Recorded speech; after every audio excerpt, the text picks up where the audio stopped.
Em nome do Pai, do Filho e do Espírito Santo. Do Evangelho de Jesus Cristo segundo João. Estava próxima a Páscoa dos judeus e Jesus subiu a Jerusalém. No templo encontrou os vendedores de bois, ovelhas e pombas e os cambistas que estavam aí sentados. Fez então um chicote de cordas e expulsou todos do templo. Junto com as ovelhas e os bois, espalhou as moedas e derrubou as mesas dos cambistas. E disse aos que vendiam pombas: tirai isso daqui. Não façais da casa do meu pai uma casa de comércio. Seus discípulos lembraram-se mais tarde que a Escritura diz: o zelo por tua casa me consumirá. Então os judeus perguntaram a Jesus: que sinal nos mostras para agir assim? Ele respondeu: destruí este templo e em 3 dias eu o levantarei. Os judeus disseram: 46 anos foram precisos para a construção desse santuário e tu o levantarás em 3 dias? Mas Jesus estava falando do templo do seu corpo.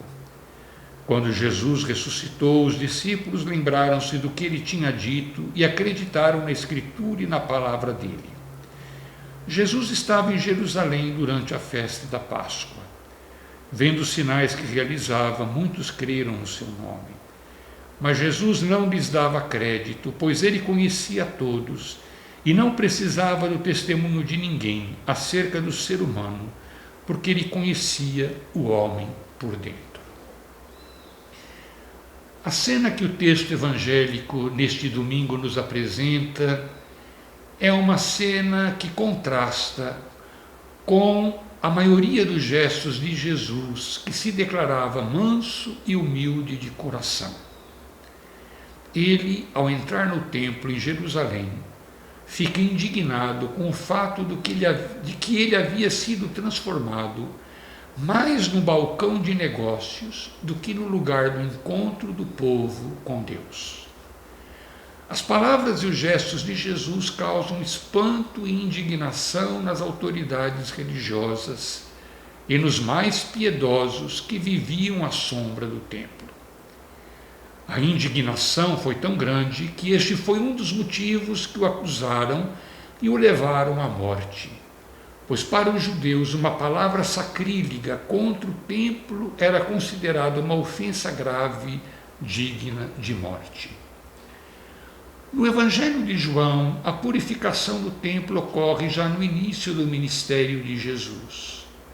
Juntamente com o milagre de Caná da Galileia, João considera a purificação do templo como a declaração da parte de Jesus de que os ritos judaicos, com a sua chegada, estavam abolidos.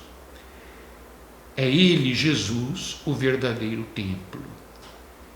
É ele aquele que faz jorrar vida e alegria, ao contrário das tradições dos judeus, quando transforma a água das talhas utilizadas para a purificação dos judeus em vinho da melhor qualidade. Ao anunciar a destruição do templo e a construção de um novo templo em apenas 3 dias, Jesus refere-se, como nos diz o evangelista, ao templo do seu corpo.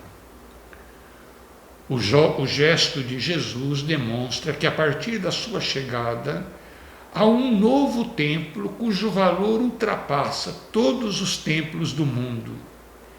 E este templo é o nosso coração.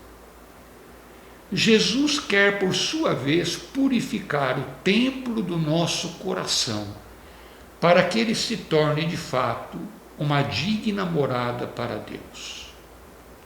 O próprio Jesus diz que é de dentro do coração dos homens que saem as intenções malignas, prostituições, roubos, assassínios, adultérios, ambições desmedidas, maldades, malícia, devassidão, inveja, difamação, arrogância e insensatez.